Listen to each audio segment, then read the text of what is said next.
आज आप सब सूत्र पढ़ेंगे गोस्त्रियो रूपसर्जनस्य। गोस्त्रियोः षष्ठी का द्विवचन, उपसर्जनस्य षष्ठी का एकवचन।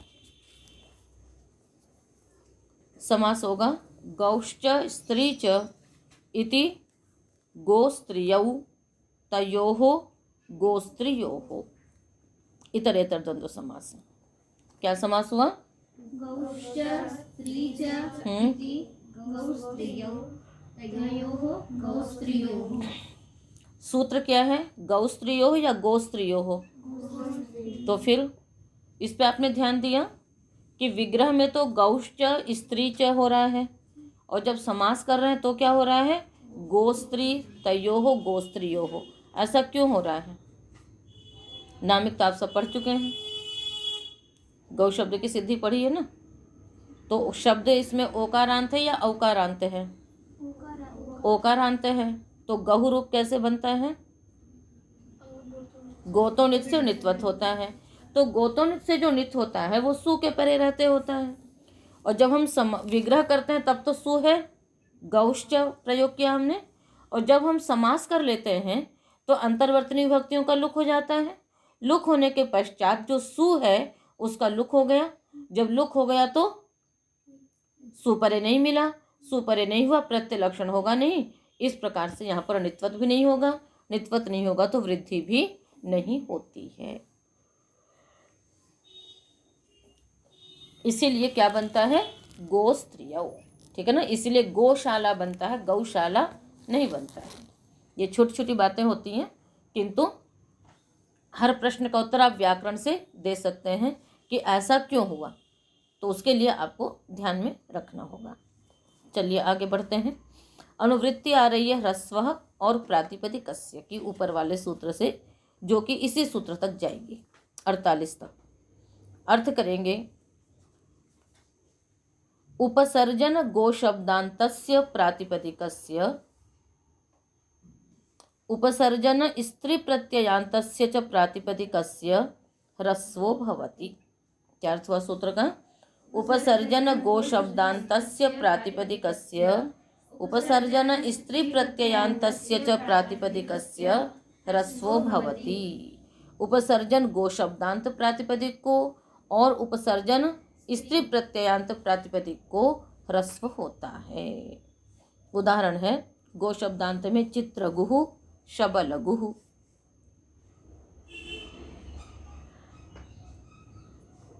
स्त्री प्रत्ययांत का उदाहरण है निष्कौशाम्बिः, निर्वाराणसीः, अतिखट्वः, अतिमालः।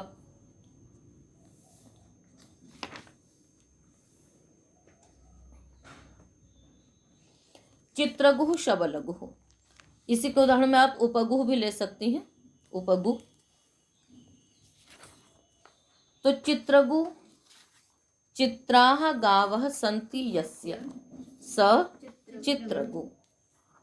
चित्राः गावः सन्ति यस्य कौन सा समास है ये? बहुव्रीहि समास है। ठीक है ना। चित्राः गावो यस्य, सन्ति नहीं भी लगाएंगे तो भी हो जाएगा। चित्राः गावो यस्य स चित्रगुः। ठीक है। चित्रित है गौवे जिसकी। यहाँ पर बहुव्रीहि समास है तो पहले विग्रह वाक्य की स्थिति रखिए। चित्राः गावः, अतः चित्र आगे जस, गो आगे जस। अनेकम अन्य पदार्थे, अन्य पदार्थे वर्तमानम अनेकम समर्थम सुबंतम समर्थै सुबंतैः सह समस्यते तत्पुरुष बहुव्रीहिश्च समासो भवति।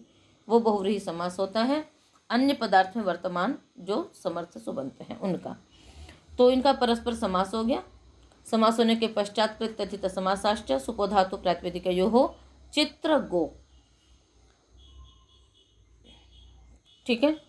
यहाँ पर देखिए कि उपसर्जन तो दोनों है, क्योंकि अनेकम अनेक समर्थ सुबंत का अनेक समर्थ अनेकम है, अनेकम ही प्रथमांत से है, तो यहाँ दोनों ही उपसर्जन है।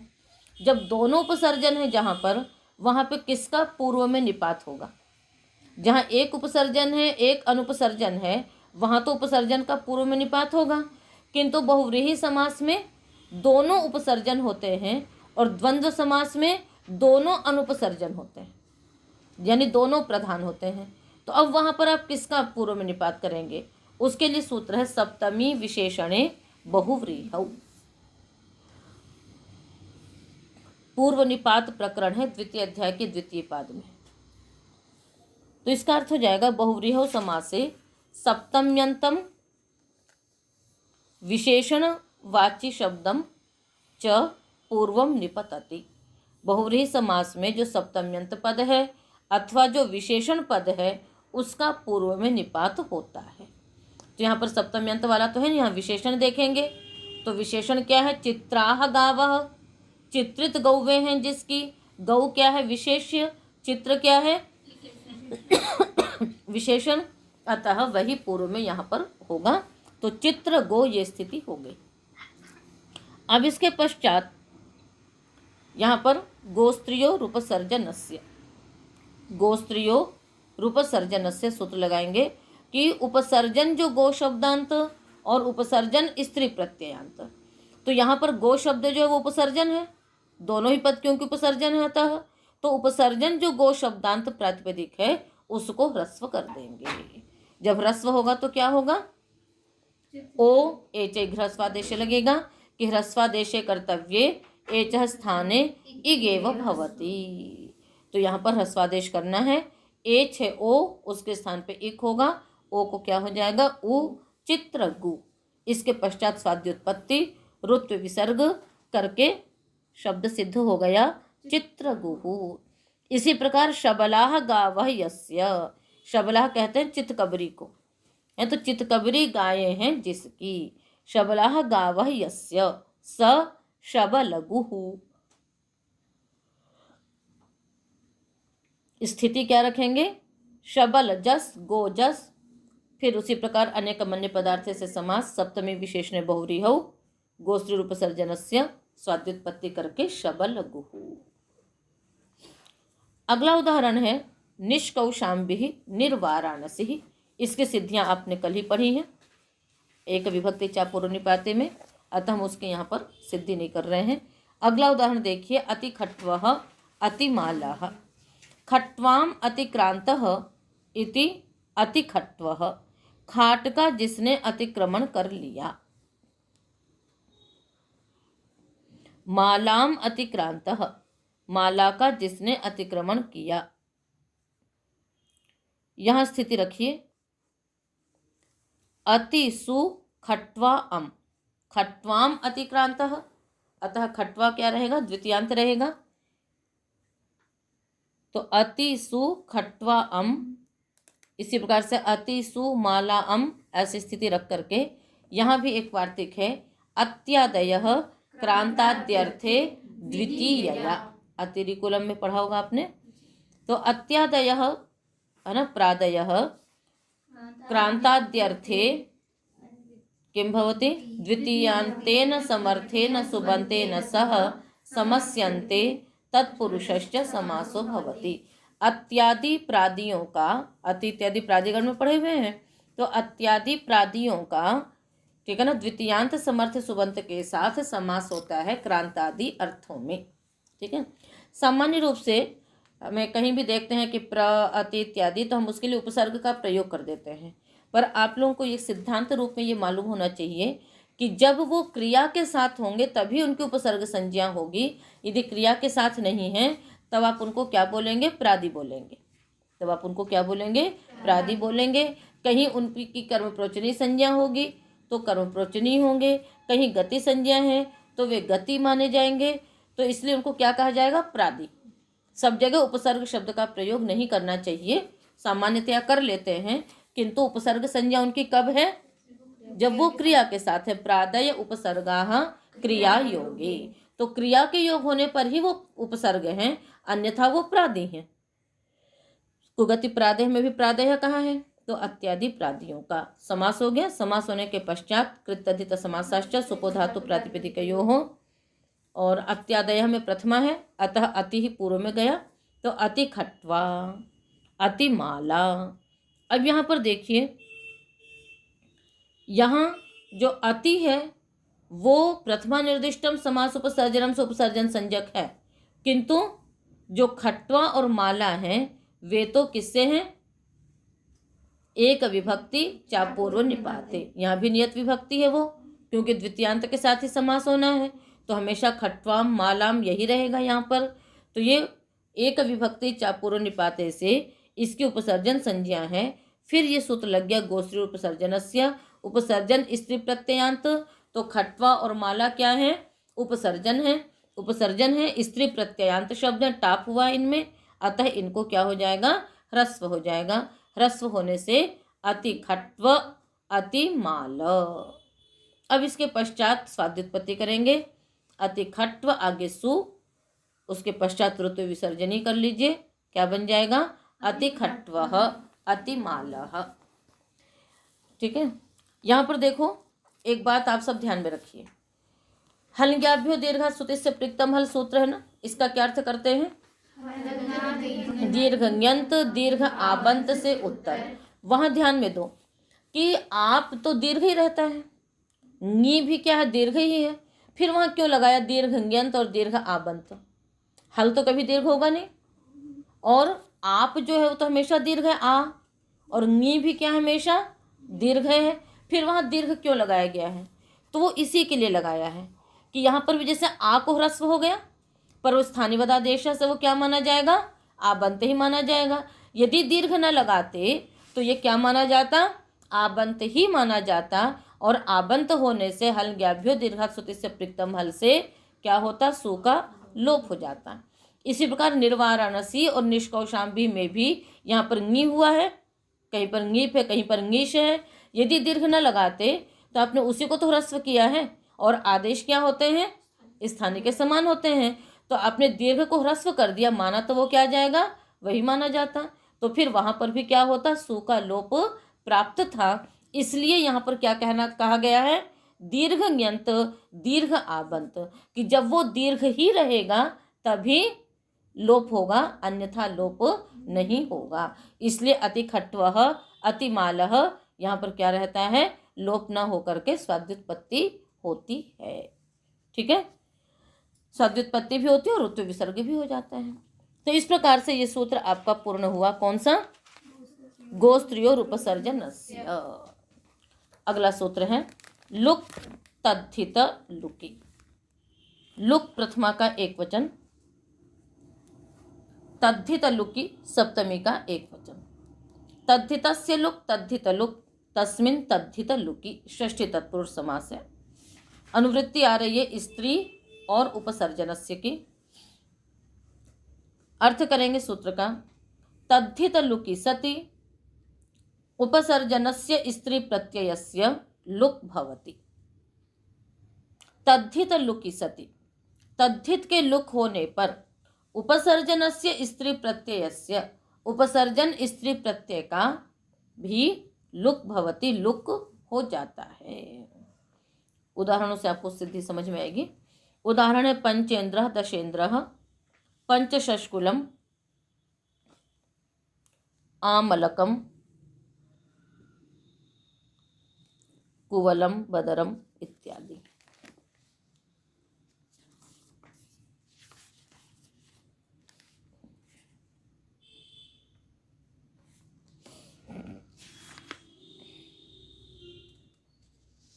ठीक है, चलिए पंचेंद्र की सिद्धि करेंगे। पंचेंद्र का विग्रह है पंच इंद्राण्य देवता अस्य स्थाली पाकस्य इति पंचेंद्र। पंच इंद्राण्य देवता अस्य स्थाली पाकस्य इति पंचेंद्र। इसी प्रकार दश इंद्राण्य देवता अस्य स्थाली पाकस्य इति दशेंद्र। पंचेंद्र की सिद्धि करें हम, उससे पहले इंद्राणी की सिद्धि करनी होगी। इंद्राणी इंद्र शब्द है, इंद्रस्य पत्नी इति इंद्राणी। इंद्र शब्द रखेंगे। ज्ञा प्रातिपदिकात के अधिकार में, स्त्रियाम के अधिकार में एक सूत्र है इंद्र वरुण भव शर्व रुद्र मानुक। तो मातुराचार्याणाम आनुक, इंद्र वरुण भव शर्व रुद्र मृड हिम अरण्य यव यवन मातुल और मातुलाचार्य है ना, आचार्य इत्येतेभ्यः प्रातिपदिकेभ्यः स्त्रियां ङीष् प्रत्ययो भवति, तत्सन्नियोगेन आनुक आगमश्च भवति। इंद्र वरुण भव शर्व इत्यादि प्रातिपदिकों से स्त्रीलिंग में है ना पहले ङीष् प्रत्यय होता है और तत्सन्नियोगेन जब ङीष् होगा तो आनुकागम होगा। एक बात और कह दी इसके आगे, पुंयोगादाख्यायाम, इससे पूर्व सूत्र है कि जब पुंयोग की आख्या गम्यमान हो तो, पुंयोग की आख्या से तात्पर्य होता है कि जब उसका पुरुष के साथ संबंध यानी उसकी वो स्त्री है, उसकी पत्नी यानी पुरुष के साथ संबंध होने पर, पुंयोग होने पर, ठीक है। जैसे आचार्य शब्द है तो एक तो है कि आचार्य है किंतु आचार्य की जो पत्नी है वो क्या है, आचार्या नहीं है, तो उसको हम क्या कहेंगे, आचार्याणी कहेंगे। और एक जो स्वयं में स्त्री आचार्या है वो आचार्याणी नहीं होगी, वो क्या होगी, केवल आचार्या होगी, वहां पर टाप होगा। तो इसी प्रकार से इंद्र वरुण भव शर्व रुद्र मृड हिम अरण्य इत्यादि प्रातिपदिक हैं, इनका जब पुंयोग होगा यानी जब है ना इनके स्त्रियों को कहना होगा, पत्नियों को कहना होगा, तभी इससे ङीष् होगा और तभी उसमें आनुक आगम भी होगा। यदि पुंयोग नहीं है तो उसमें फिर यथा प्राप्त टाप इत्यादि होते हैं। इसलिए यहाँ पर हमने विग्रह किया इंद्रस्य पत्नी इंद्राणी, ठीक है। तो अब यहाँ पर देखिए तो इंद्राणी हो गया है ना। दूसरी बात, इंद्र शब्द से फिर आपने क्या किया, ङीष् कर लिया और इंद्र को आनुकागम कर लिया, तो इंद्र आन आकाशवाणी दीर्घ से आपने दीर्घ कर लिया, इंद्रान आगे ई णत्व करके बन गया इंद्राणी।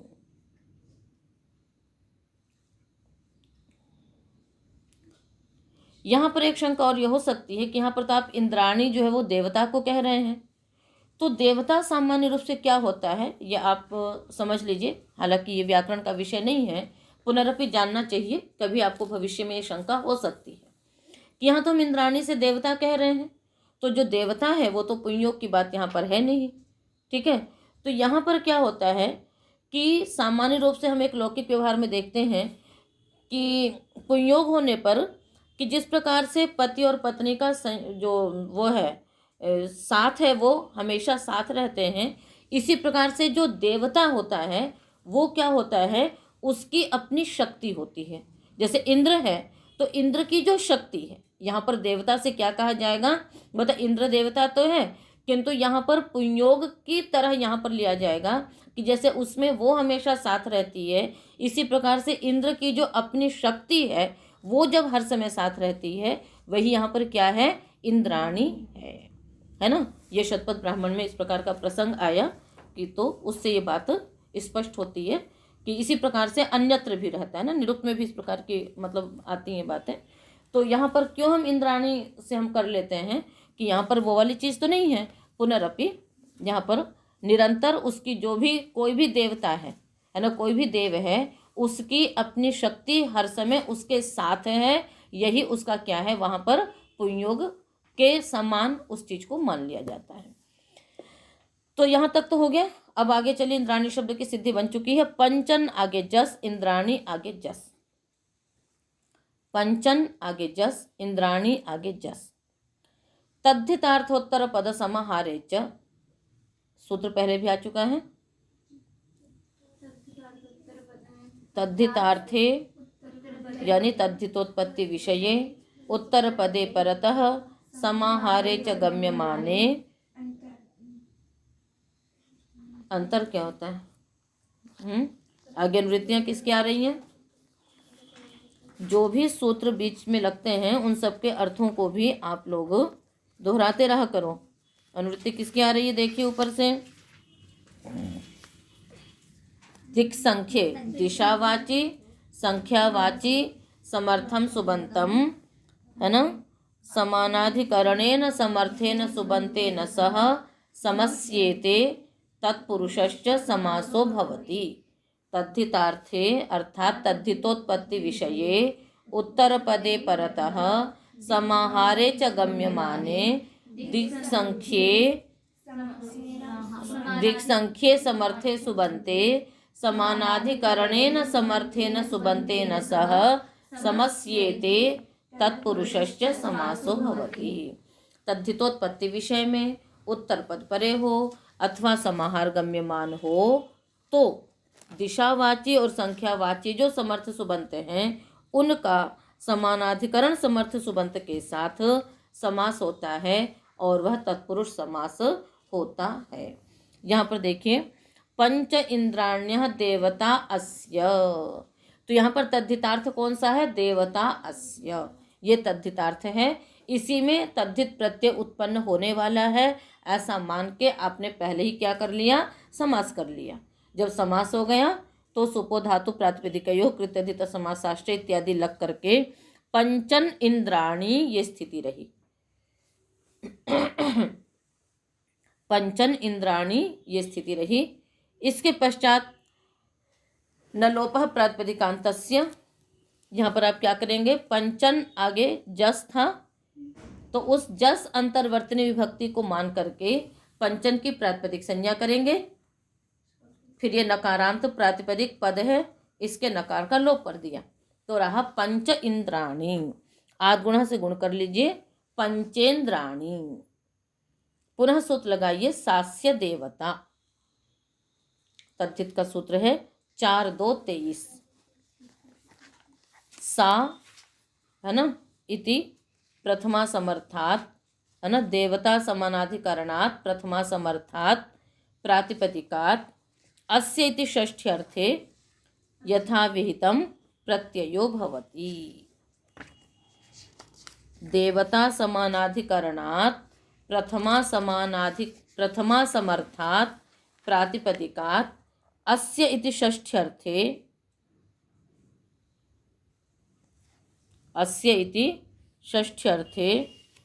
यथा विहितं प्रत्ययो भवति।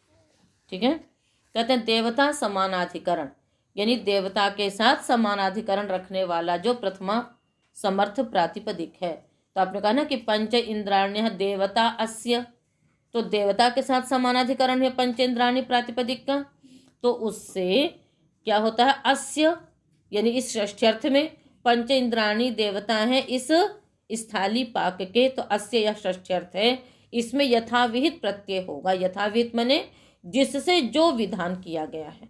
तो सामान्य रूप से यदि किसी विशेष प्रातिपदिक से कोई विशेष प्रत्यय विधान किया गया वो तो ठीक है, यदि नहीं कोई विधान किया गया है तो सामान्य रूप से कौन सा प्रत्यय होता है?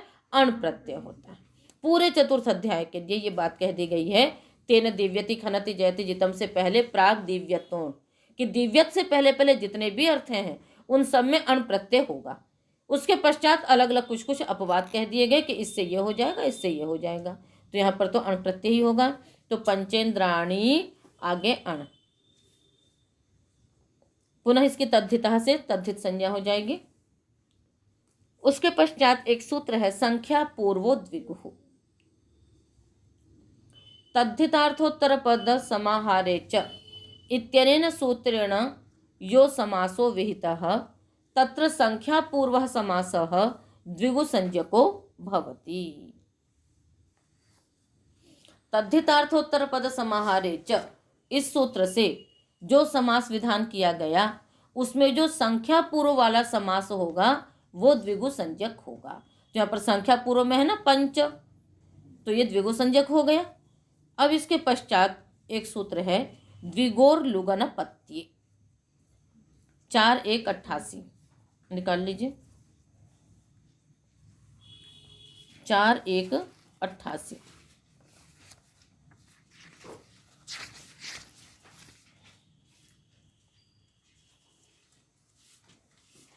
यहाँ पर प्राग दिव्य तोन से अण की अनुवृत्ति मंडूक प्लुत गति से रखते हैं, जिसको कि हम सप्तमी में परिवर्तित कर देते हैं।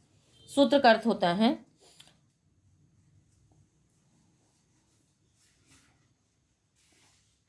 ना, सप्तमी में क्या परिवर्तित करेंगे? षष्ठी में ही रहेगा। कहते हैं द्विगोः उत्पन्नस्य, है ना, अनपत्ये अणः लुक् भवति। द्विगोः उत्पन्नस्य अनपत्ये अणः लुक् भवति। अनपत्य अर्थ में जो अण प्रत्यय है जो कि द्विगु से विहित है उसका क्या हो जाता है, लुक हो जाता है। तो द्विगु से विहित मतलब एक प्रकार से द्विगु पंचेंद्र हुआ ना, तो द्विगु से उत्तर कहिए चाहे द्विगु से विहित कहिए, जो अण प्रत्यय द्विगु का निमित्त बना उस अण प्रत्यय का क्या हो जाता है, लुक होता है।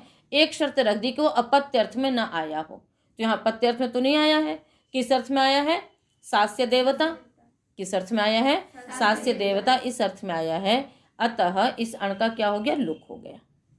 तो क्या रह गया शेष, पुनः पंचेंद्राणी।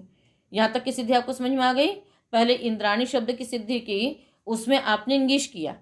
पुनः पंचेंद्राण्य देवता अस्य स्थाली पाकस्य, ऐसा विग्रह करके समास किया, तद्धित आएगा ऐसा मान करके। उसके पश्चात समास इत्यादि करके नकार का लोप भी कर लिया।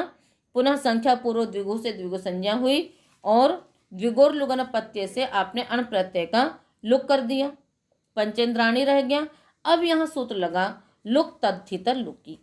इसने क्या कहा था कि तद्धित प्रत्यय के लुक होने पर उपसर्जन स्त्री प्रत्यय का भी लुक हो जाता है। यहाँ तद्धित प्रत्यय का लुक किया है। किस तद्धित प्रत्यय का लुक हुआ है, अण प्रत्यय का लुक हुआ है। तो अण इस तद्धित प्रत्यय का लुक होने पर उपसर्जन जो स्त्री प्रत्यय, उपसर्जन स्त्री प्रत्यय यहाँ पर क्या है, इंद्राणी का जो अंगिश है। उपसर्जन कैसे है, क्योंकि उपसर्जन देखो दो तरह से होता है, एक लौकिक उपसर्जन है और एक शास्त्रीय उपसर्जन है। शास्त्रीय उपसर्जन का तात्पर्य होगा जो प्रथमा निर्दिष्टम समास उपसर्जनम से जिसकी उपसर्जन संज्ञा होगी, और लौकिक उपसर्जन का अर्थ हो जाएगा अप्रधान। आपने कहा कि पंच इंद्राणी देवता है इस स्थाली पाक के, तो कौन मुख्य रूप से कौन कहा जा रहा है, वो स्थाली पाक है ना। पंच इंद्राणी देवता जिस स्थाली पाक के वो पंचेंद्र कहा जा रहा है, न कि इंद्राणी कही जा रही है। तो इंद्राणी तो यहाँ पर क्या हो गई, गौण हो गई, अप्रधान हो गई, उपसर्जन हो गई। तो यहाँ पर उपसर्जन कौन सा लेना है आपको, हाँ अप्रधान वाला लेना है, लौकिक लेना है। तो ये जो उपसर्जन स्त्री प्रत्यय है उसका भी क्या हो गया, लुक हो गया। जब लुक हो गया तो क्या शेष रह गया, पंचेंद्र। अब उसके पश्चात स्वाद्युत्पत्ति करिए, रुत्व विसर्ग कर लीजिए, क्या बन जाएगा, पंचेंद्र। तो पहले तो तद्धित प्रत्यय लाएंगे और तद्धित प्रत्यय लाने से पहले समास करेंगे, समास करके तद्धित प्रत्यय आएगा। तद्धित प्रत्यय होने के पश्चात द्विगु संज्ञा हुई, फिर उस तद्धित प्रत्यय का लुक करेंगे, फिर तद्धित प्रत्यय का लुक करने के पश्चात आपको मालूम होना चाहिए ना कि यहाँ स्त्री प्रत्यय क्या है, फिर आप उस स्त्री प्रत्यय का भी क्या करेंगे, लुक करेंगे। तब पंचेंद्र शब्द शेष रह गया और बन गया पंचेंद्र। इसी प्रकार दशेंद्र, ठीक है ना। तो स्थाली पाक क्या होता है ना, स्थाली पाक क्या होता है, जो हवि दी जाती है, जैसे पुरोराश इत्यादि पकाते हैं। आपको बताया था कि जो याग होते हैं दैनंदिन अग्निहोत्र में तो हम ये सामग्रियां डाल लेते हैं, किंतु जो याग होते हैं उनकी हवियां अलग अलग होती हैं। तो उसमें क्या है, जैसे पुरोराश पकाया तो वो सब भी क्या कहलाएगा, स्थाली पाक कहलाएगा। चरु है, पुरोराश इत्यादि जो भी कुछ विशेष आहुति बनाई जाएगी और वो किसी देवता के नाम पे आपने 5 आहुतियां प्रदान की, तो 5 इंद्राणी देवता है इस स्थाली पाक के। पकाते समय भी उनके मंत्र होते हैं, फिर आहुति देते समय भी उनके मंत्र होते हैं। इस प्रकार से उनके ये देवता निर्धारित होते हैं। जैसे आप आहुति देते हैं ना, अग्नये स्वाहा अग्नि के नाम पर, सोम देवता के नाम पर, इंद्र के नाम पर, ऐसे उसमें भी जो याग होते हैं और उनमें जो आहुतियाँ तैयार की जाती हैं, पुरोराश, चरु इत्यादि, उसी को क्या कहते हैं, स्थाली पाक। ठीक है, तो पंचेंद्र दशेंद्र बन गया। आगे देखिए, पंचशष्कुलम, पंचभी शष्कुलीभी कृतम इति पंचशष्कुलम। यहाँ भी पंचन आगे भिस, शष्कुली आगे भिस, पुनः वही तद्धितार्थोत्तर पद समाहारे च से तद्धितोत्पत्ति विषय में कृतम इस अर्थ में हम प्रत्यय लाएंगे, ऐसा मान के पहले ही समास कर लिया। कृत तद्धित समासाश्च सुपो धातु प्रातिपदिकयो हो, क्या स्थिति रह गई, पंचशष्कुली। नलोपा प्रातिपदिकांत से भी लगा दीजिएगा, तो पंचशष्कुली। अब यहाँ तेन कृतम, क्या है सूत्र?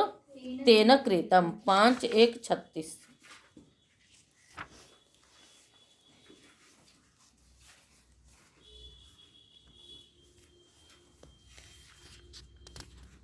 निकाल लिया सूत्र? वहां पर देखिए, उससे पहले एक सूत्र है, आर्हाद गोपुच्छ संख्या परिमाणाठक, ठीक है ना।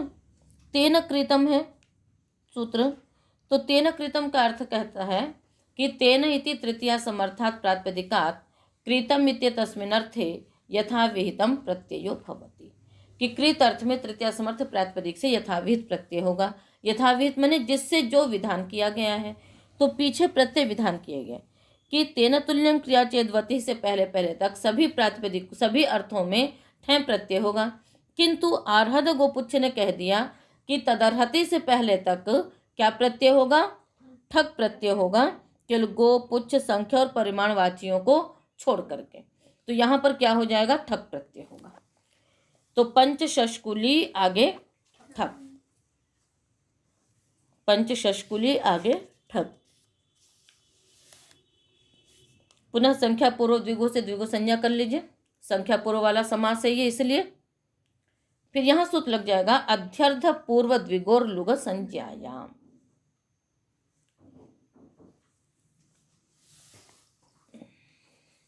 सूत्र का अर्थ है अध्यर्थ पूर्वात् द्विगोः च उत्तरस्य विहितस्य प्रत्ययस्य लुक् भवति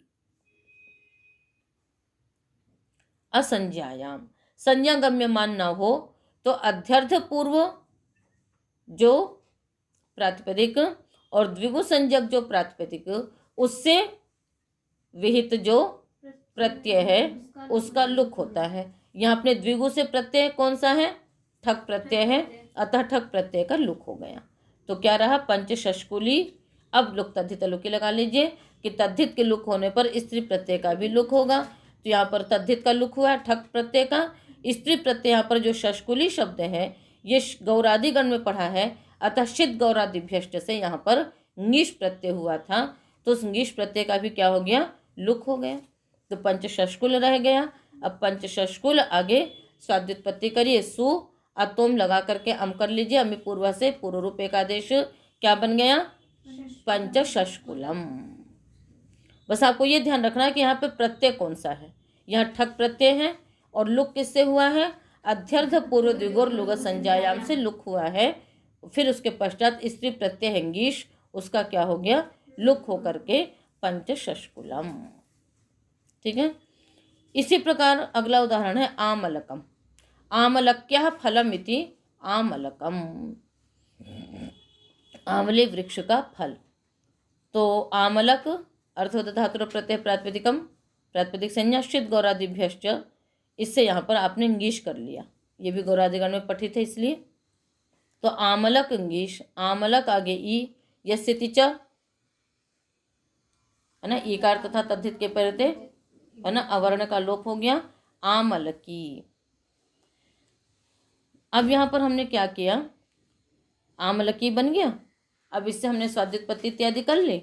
अब आगे आमलक्यः फलम। तो आमलक्यः फलम, यहाँ पर हमने आमलकी शब्द का वृद्धिर यस्या चामादिस्तद वृद्धम से वृद्ध संज्ञा की, और वृद्ध संज्ञा करने के पश्चात एक सूत्र है नित्यम वृद्ध शरादिभ्यः। ये तस्य विकारः के अधिकार में है। वृद्ध संज्ञकेभ्यः शरादिभ्यश्च प्रातिपदिकेभ्यः षष्ठी समर्थेभ्यः प्रातिपदिकेभ्यः विकारः इत्येतस्मिन् अर्थे नित्यं मयट् प्रत्ययः परश्च भवति।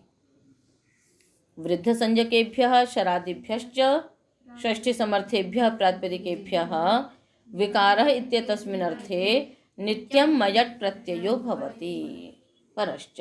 वृद्ध संज्ञक तथा शरादिगण पठित प्रातिपदिकों से ये वृद्ध संज्ञक है, षष्ठी समर्थ है आमलक्यः फलम, और विकार तो इसका विकार ही तो है ये आमलकी वृक्ष हो गया, उसका जो फल उस अर्थ में यहाँ पर क्या हो जाएगा?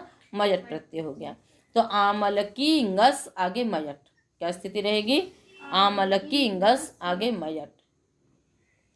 अब इसके पश्चात यहाँ पर हमने क्या कर दिया, फले लुक सूत्र है, फले लुक। कहते हैं फले अभिधेये उत्पन्नस्य प्रत्ययस्य लुक भवति। यदि फल कहा जा रहा हो तो जो भी प्रत्यय उत्पन्न होगा उसका लुक हो जाएगा। यहाँ पर आमलक्य फलम कहा गया, ठीक है, तो इसलिए उसका प्रत्यय का क्या हो गया, लुक हो गया, तो मयट का लुक हो गया, आमलकी रह गया शेष। अब लुक तद्धित लुकी सूत्र लगा लीजिए कि तद्धित लुकी सति स्त्री प्रत्यय स्यापि लुक भवति। तो मयट इस तद्धित प्रत्यय के लुक होने पर जो स्त्री प्रत्यय क्या था, अंगीश सिंगीश आया था शिदगौरादिभ्यष्ट से, उसका भी लुक होकर के क्या रह गया, आमलक। पुनः स्वाद्युत्पत्ति अतोम अमि पूर्व लग करके आमलकम। इसी प्रकार है ना, ये सब शब्द हैं, बकुल कुबल बदर, ये सब गौरादिगण में पढ़े हुए हैं शब्द, ठीक है, और इन सब से इंगिश प्रत्यय करेंगे। और पुनः बकुल्याह फलम, वो बकुल्याह विकार या वही फलम, कुवल्याह बदर्याह फलम, ऐसा विग्रह करके यहाँ पर हम सूत्र लगाएंगे अनुदात्ता देश। वहाँ नित्यम वृद्ध शरादिभ्य लगाया था, यहाँ सूत्र लगाएंगे अनुदात्ता देश।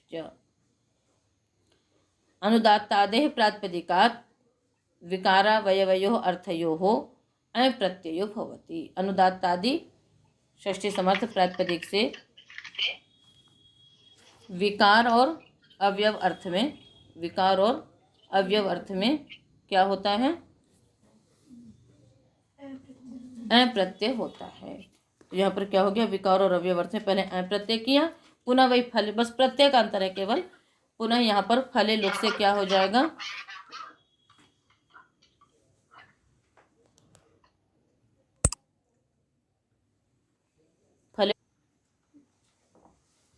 फले लुक से क्या होगा, प्रत्यय का लुक होगा फल अभिधेय होने पर।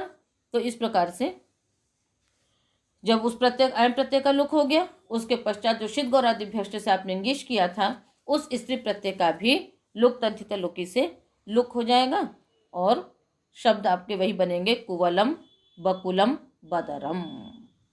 सद्युत्पत्ति अतोम अमि पूर्वः। बस समझ में आ गई। तो इस प्रकार से इस सूत्र ने क्या क्या लुक तद्धित लुकी ने, कि तद्धित प्रत्यय का लुक होने पर स्त्री प्रत्यय का भी लुक होता है। बस देखना आपको ये है कि कहाँ पर कौन सा तद्धित प्रत्यय आया है और कौन सा स्त्री प्रत्यय है, ठीक है। उसके पश्चात पहले तद्धित प्रत्यय का लुक करेंगे और तद्धित प्रत्यय का लुक करके हम स्त्री प्रत्यय का भी लुक कर देंगे, ठीक है। तो इस प्रकार से आपने ये देख लिया, इन उदाहरणों में ये सूत्र घट गए आपके। अगला सूत्र है इत गौण्याः। इत प्रथमा का एक वचन, गौण्याः षष्ठी का एक। ऊपर से अनुवृत्ति आ रही है तद्धित लुकी। सूत्र का अर्थ होगा तद्धित लुकी सति गौणी शब्दस्य इकारादेशो भवति। तद्धित लुकी सति, तद्धित के लुक होने पर गौण्याः इत्वम भवति, गौणी शब्द को इत्व होता है।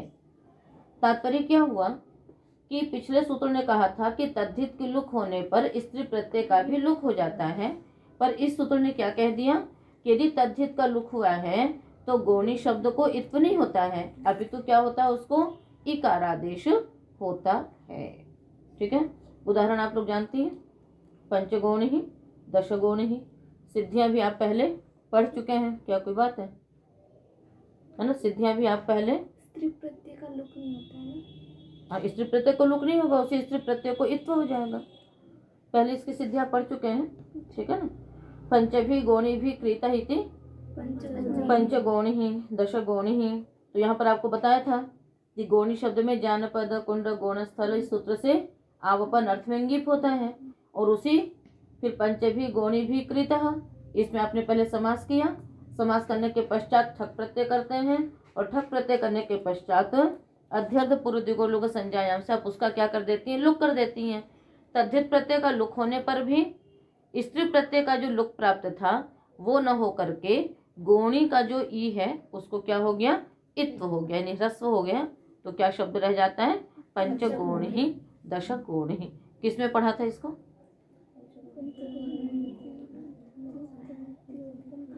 किसका उदाहरण था, अलंत्यस्य का द्यहुसः पंचगोणिः, 3 उदाहरण थे ना, तो उसमें पंचगोणी पंथा भी था। ठीक है, तो आज का पाठ इतना ही करेंगे, शेष आगे।